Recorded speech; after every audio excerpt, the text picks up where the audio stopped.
אבל כתוב, there's אין בית מדוש, בלי חידוש. This will be the chidush that I wind up here. Let me just share a quick thought with you.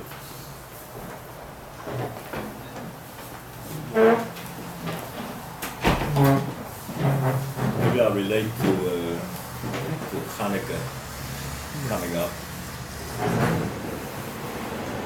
Ramban says that Aaron HaKohen was consoled, he was mitnachem that he didn't participate in the Mizbeach, the bonus, that he's going to have the mitzvah of the menorah, because the Beis Mikdash will be destroyed, and at one point in Jewish history there won't be a Mizbeach, so his opportunity to participate in the menorah is going to have more continuity. But the obvious question is that when there's no Beis Mikdash, there's no menorah either. So the Ramban says that the Chanukah, the fact that there'll be the mitzvah of the Chanukah, is an extension of the mitzvah of the menorah. That leaves still a question that we have to understand. The mitzvah of lighting the Chanukah is every Jew lights the Chanukah. It's not specific to Kohanim. It's not unique to Shevet Levi. So what kind of nechama, what kind of consolation is that for Aaron HaKohen that there will be a continuity with the Chanukah if it's nothing that's special for his Shevet? It's not for Kohanim necessarily. Okay, so that's the question that we're asking. By the Parsha of the Menorah, it says, Vayas Aaron came. That there's a strange line, strange verse, the pasuk, because if the Rebbe Shem asked you to light the menorah and gave you instructions what to do, you're also going to do it. So what would seem to be so special by Yas Aaron came that he did as he was bid, as the Rebbe Shem instructed him to do? Rashi says, Lahagid b'shvocho shel Aaron shelo shina, to tell the praise of Aaron that he didn't depart. He didn't do anything that was, did exactly as he was told. So there are various pshatim on the Rashi. Again, it's the same question. I think it's the Kedushas Levi, the Bedicheva says that if he had the instructions from the Rebbe Shem to light the candles, his hand would be so nervous, his hand would be shaking, he would spill the oil all over the place. Aaron had the capacity to discharge the mitzvah in a very surgical and disciplined manner. That's what's meant by Yas Aaron came. Okay, that's one pshat. I'd like to offer another angle of perception. We had already a few times in the parshas that we've learned recently that when the Rebbe Shem is giving Shevach to Avram, that he has kept Torosai, my Torot in the plural. And Rashi brings, Chazal, that means Teresh B'Ksav and Teresh B'Alpeh, that Avram Avinu, the Gemara in Yoma says, already kept mitzvahs the Rabbonim, kept mitzvahs that were in the Torah, but also mitzvahs the Rabbonim. He anticipated them through Nevuah. Why do we need Maimon Har Sinai if the others were already keeping the mitzvahs? Well, we need it for becoming mitzvah v'yoseh. That till then we're a volunteer fire force. Now we're being employed. Now we work for the Rebbe Shalom. When you're employed, you have more of an obligation. Chazal teach us that as soon as you are mitzvah, there's a yetzer hara not to do it. Because when I'm doing it as an Eino Mitzvah, it's an extension of my voluntary decision, it's an extension of my personality, my ego. But if it's Mitzvah v'yoseh, I'd say hitbatlut, I'm subordinating myself to the Rebbeinu Shalom. So that's the Godel Mitzvah V'Yosef. I would incidentally suggest that that's part of the reason there's an interesting discussion that takes place. What's the first mitzvah a mitzvah boy fulfills? Some people say Kriya Shema, some people say Amunah, Bitochen, Limud HaTorah, I heard Berl Schwartzman Zatzal used to say. But the Chassam Sofer says Simcha. It's the first mitzvah. I think what the Chassam Sofer means is that the Rabbeinu Bachai says that it's a mitzvah to do all mitzvahs with Simcha. So therefore now, especially at the moment when somebody becomes Mitzvah V'Yosef, up till Bar Mitzvah, he was Eino Mitzvah V'Yosef. Now he's Mitzvah V'Yosef. So now it requires an posture, an attitude of approaching all of mitzvahs with Simcha. That's one of the Tayyag mitzvahs according to Rabbeinu Bachai. Okay, so let's come back. Now, Torah Shabal Peh and there's a Torah Shabiksav. Why do we need a Torah Shabal Peh? Why isn't it all Biksav? And second question I would ask is what's the legitimacy to call it Torah Shabal Peh if it's all the Sfam we see B'lei Ha on the shelves over here? There's a Shas, there's all the Tshuvas, the Rishonim, the Achronim, Hakol, Biko, Kol. It's written. What's the justification for calling it a Torah Shabal Peh still? So number one, why do we need it? Number two, so the Sefer Ikrim says that any written document lends itself to various interpretations. Anybody in business knows that the best contract can be subject to litigation. Right? Sharp lawyers can say, well, it meant this way, it meant that way, this is the indication. So you need a verified Mesoret of Torah Shabal Peh to tell you how to read the Torah Shabiksav. This is the Albo the Sefer Ikrim says. There's another factor in Torah Shabal Peh is that the world changes. My Rebbe, when I was in Baltimore, Yaakov Weinberg Zatzal, Shmuel Yaakov Weinberg Zatzal, used to say, at Sinai, Kabayochel, the Rebbeinu Shalom had to make a choice. Either freeze the world, nothing new will ever be introduced.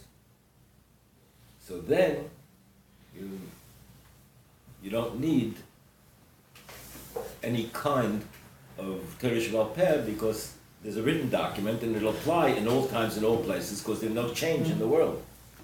But if the Rebbeinu Shalom opts for a world that's in flux, that changes, then we need the koyach to be mechadish in each place and each time what has to be the chidush for this place and this time. That's why Jews were all over the world. And it's something that has never been accomplished in history, is that Jews were in Galicia, they were in Germany, they were in Baghdad, they were in Morocco, they were all over the world, and they have different minhagim, but halacha remains the same. So even though each one of us has an obligation to maintain the minhagim of our community, l'chatchila, but I can daven with any halachic minyan. I cannot daven with a minyan that has stepped outside the orbit of halacha. So the differentiation would be between chidush and shinui. Chidush is working within the bounds of the halachic parameters. Shinui, chas v'shalom, is to step outside of the bounds of the halacha.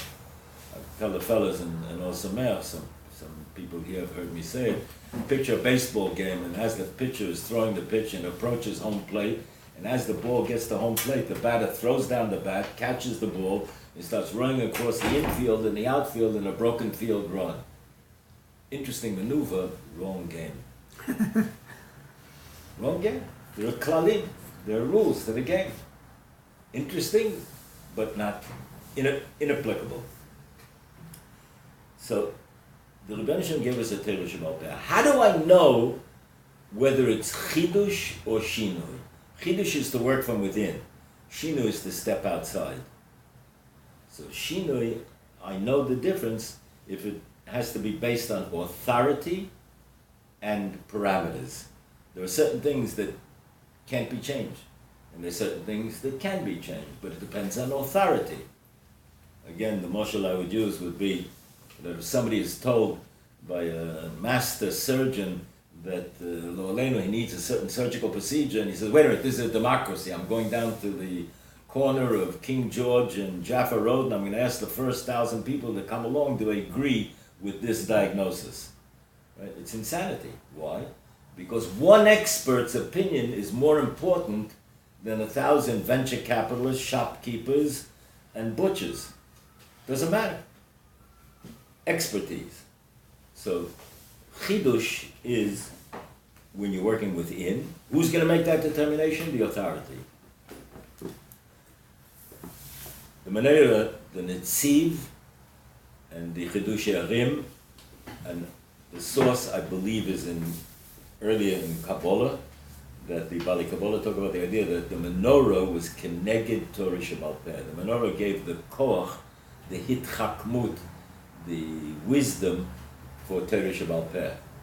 The or, the shemen, and there's a beautiful expression that's used in Chazal when somebody said something very clever that was aesthetically beautiful. Reb Tarfon used to say, kafta v'ferach. It's like the craftsmanship of the menorah. So the menorah, and Chazal say, harotze l'schakem, if somebody wants to be smart, wants to be wise, he has to face the menorah when he's davening.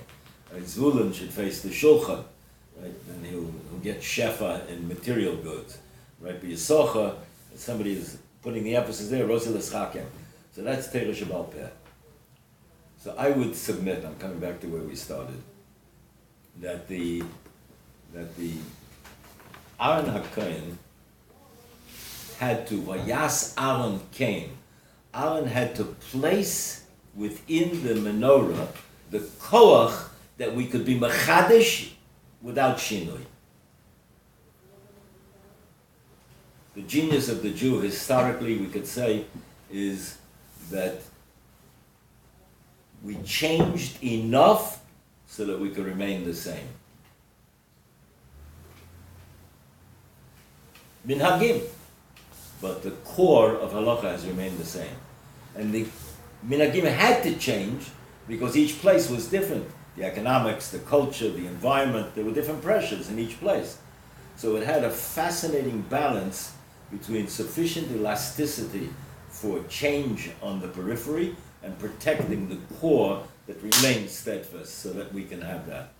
And the way we like to describe it is that in Torah what we have is a democracy of opportunity. Any one of us is eligible to become a great Talmid Chacham, and that his opinions have to be reckoned with on the halachic arena. But there's an aristocracy of opinion. Only people that have attained to that expertise, democracy of opportunity, aristocracy of opinion. In terms of a shir and talking and learning, everybody's opinion and idea is relevant. We have to deal with it. In terms of psak halacha, that's going to be the expertise of the surgeons. I'll end with this. So, Aaron HaKohen had to place in the menorah this koach that there could be a Torah Shebal Peh that would have this unique feature, this paradox that it could be chidush without shinui. Had he not done that, we couldn't have a Chanukah. Because the whole Chanukah is a mitzvah derabanan. It's a mitzvah that comes later. There's no ksav. There's no Megillah for Chanukah. It's all Torah Shebal Peh. And it's accepted by Klal Yisrael, and everyone lights it, but it's the chidush, the nechama, the consolation that Aaron HaKohen got is that he placed in Torah Shebal Peh this koach that there could be a Chanukah. So there is a nechama in Chanukah. The fact that every Yisrael lights Chanukah, a Chanukiah, is because Aaron HaKohen put that koach into Torah Shebal Peh. Rabbi Yoshe Ber Soloveitchik, that's how once said it this way. He said, I'm out on a nature hike, I come to a ravine, and somebody tells me this there's a bridge that traverses the ravine. He said this bridge was built by somebody who never went to engineering school. He was a poet, and he took it on as a hobby to build this bridge. He said, Rabbi Yoshe Beah, I would pay as a tourist to go see that bridge, but I'd be very reluctant to cross it in a vehicle with my family, because if he wasn't trained as an engineer, how do I know he factored in all of the concerns of climate and stress? To bridge between generations, you need engineers of halacha, people that have expertise in the halacha. And that the koyach of Torah Sheba'al Peh has to be mastered, and there's a consensus in every generation, who those masters are. It's fascinating.